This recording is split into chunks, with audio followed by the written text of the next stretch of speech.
See this build here? It looks pretty nice. But you know what would make it better? Reversing it and putting it upside down. You wonder how this is done? This is a stud inversion. It basically means you can take the studs on top and flip them upside down while still keeping the studs on top.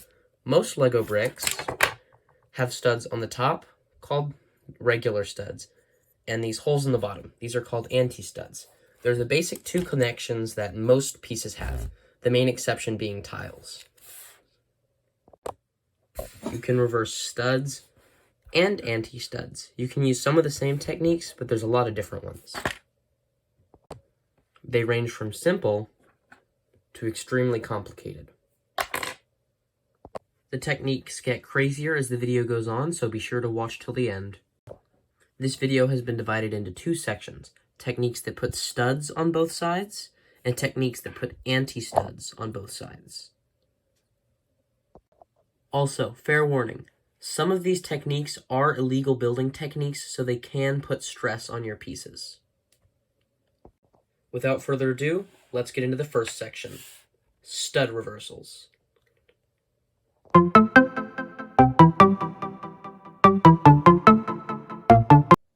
The first technique I'm going to share with you takes only 3 pieces. 2 downwards facing brackets, and then something to hold them together.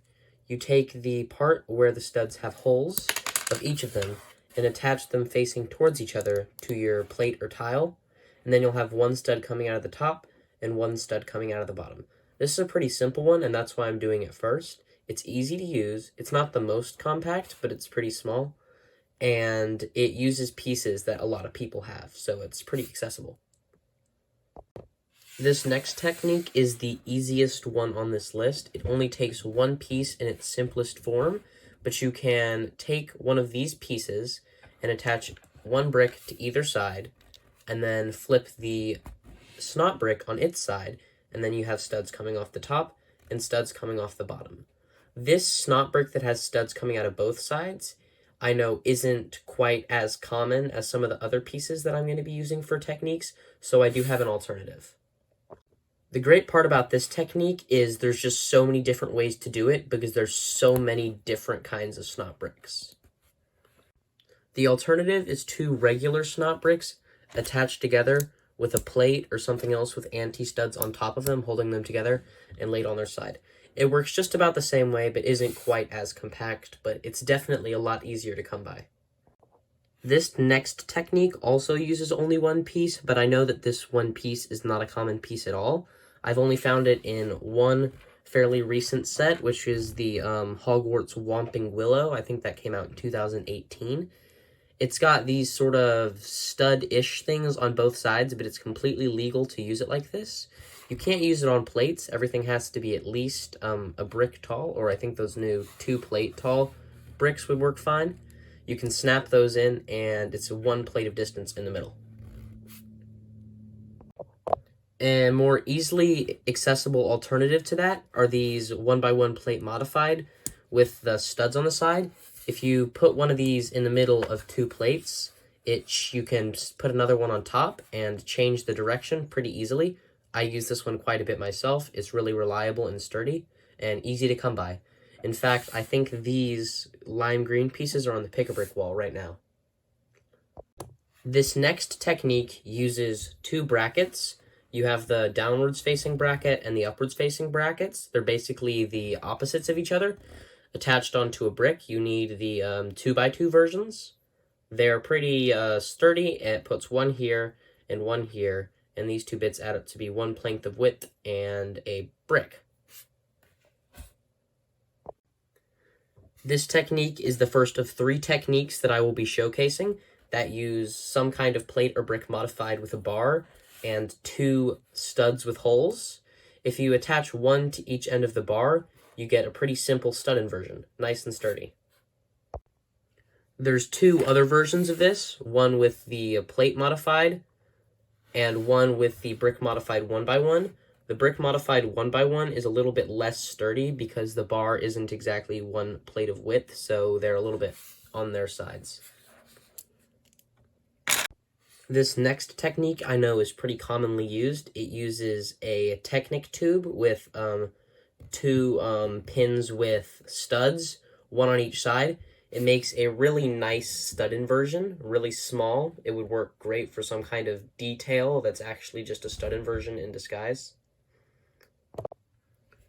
Before we leave the realm of really simple one-piece stud reversals, I want to show off the lightsaber hilt, which has a stud on the top of the bar and a stud on the bottom of the bar, and you can attach bricks to both ends, so it's really useful for stud inversions, but it's pretty long.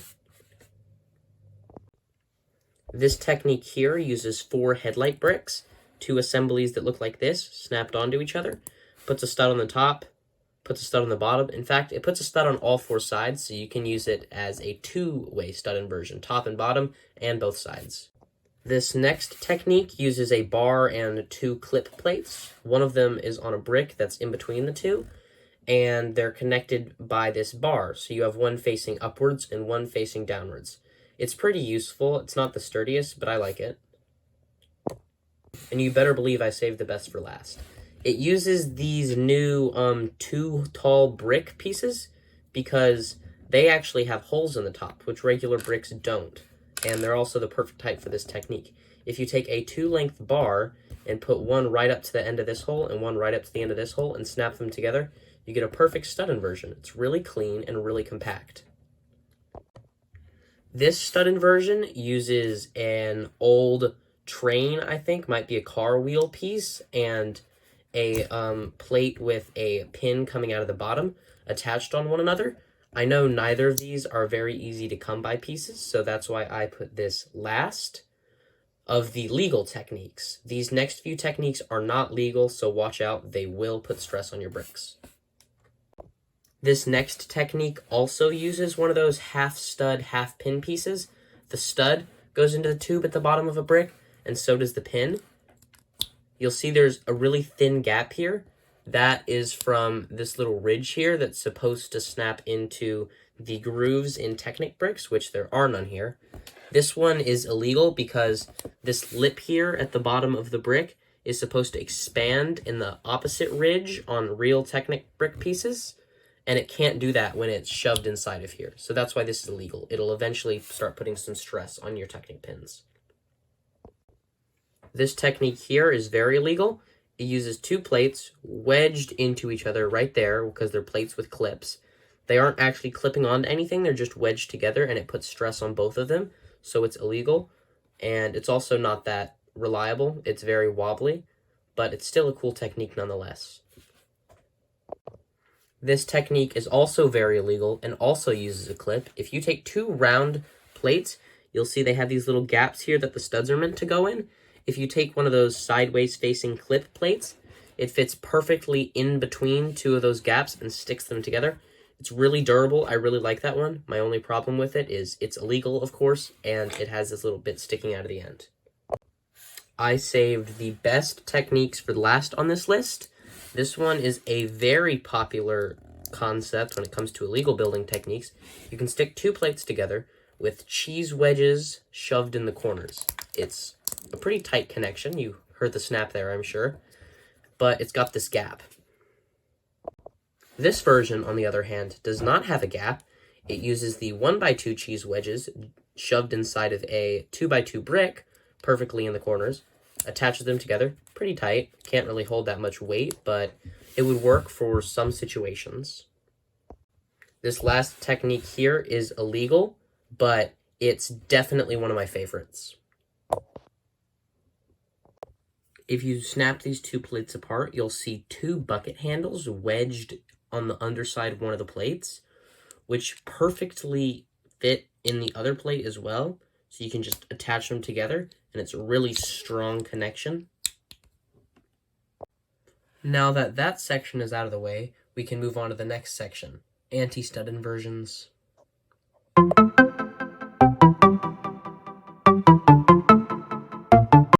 This first anti-stud reversal technique that I have here is probably the simplest anti-stud reversal technique.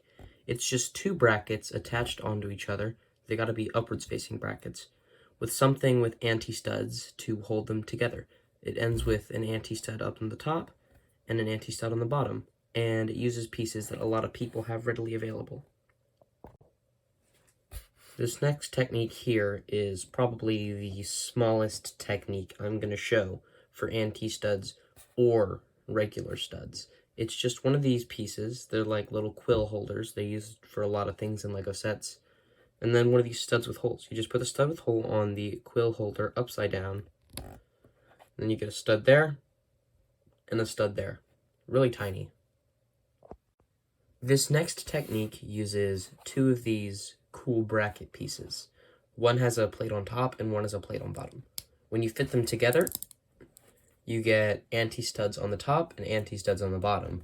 They're really the anti-studs that are on the side of the brackets, but with these, you can flip it upside down and have one there and one there. Really simple. That's why I put it so early on the list. This technique has to be the easiest and most reliable of all of these, at least if you have this part. It's not a part that comes in many sets. You take one of these round tiles with a hole in the top, and then one of these 2x2 jumper plates, and you snap them onto each other. You'll get really flush, strong connection with studs on the top here, and studs on the bottom here. Well, anti-studs. This next technique is also really simple. You just take two headlight bricks on a 1x3 plate, and snap them with the studs facing towards each other, and then put another one on top to secure it. You have an anti-stud here and an anti-stud here, which you can use for building. These three techniques also work for regular studs, as I showed earlier, but you can put the round plates on facing the other direction, and then you'll have anti-studs coming in both directions. It also works with this piece and this piece, just like it does with regular studs. I know this technique is pretty common with Lego builders. It uses one of the rings from Lord of the Rings and two 1x1 plates. You put the ring around one of the plates, and then you put the other one on upside down. The stud of the one on the top doesn't fit in quite all the way, but it's still a pretty secure connection. This next technique is also from the regular studs, but just like it puts one stud on the bottom and one stud on the top, it also puts an anti-stud on the top and an anti-stud on the bottom, so it can also be used for anti-stud reversals. Once again, it's not very strong, but it's an interesting technique. This technique also utilizes clips. It's these modified tiles with clips on the top. You put them facing different directions on top of each other, snap them down, and you have one on the top and one on the bottom. It's pretty strong, actually. Keep in mind, these last three tricks were illegal. Technically, this is illegal, but it doesn't really put that much stress on your bricks. You take two jumper plates, and then one brick with a Technic hole, and snap them together, lay it on its side. You get 1x2 surface of anti-studs here, and a 1x2 anti-stud surface here. These last three techniques are really crazy. This is essentially the reverse of what I showed earlier in the video with the headlight bricks. It has this weird assembly here, but with anti-studs coming out of all sides. One here, one here, one here, and one here. This technique is really crazy. It uses these pieces from those hinge plate tile things, snapped into one of these 1x2 plates with holes, and then another one put upside down on top.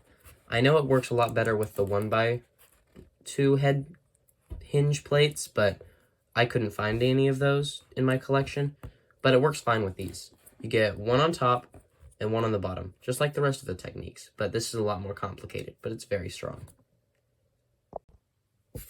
This is the final technique I'll be showcasing, and it's mostly just to show that stud inversion techniques can get very complicated, and they don't really need to. This uses two of these little 2x2 round plates with the bars sticking out of it, and a bunch of plates with holes to stick them together.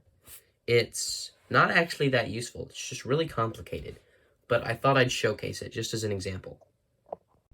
I hope you enjoyed the video. Be sure to comment down below which one was your favorite. Also, YouTube thinks you'll like these videos, so be sure to click on one of them.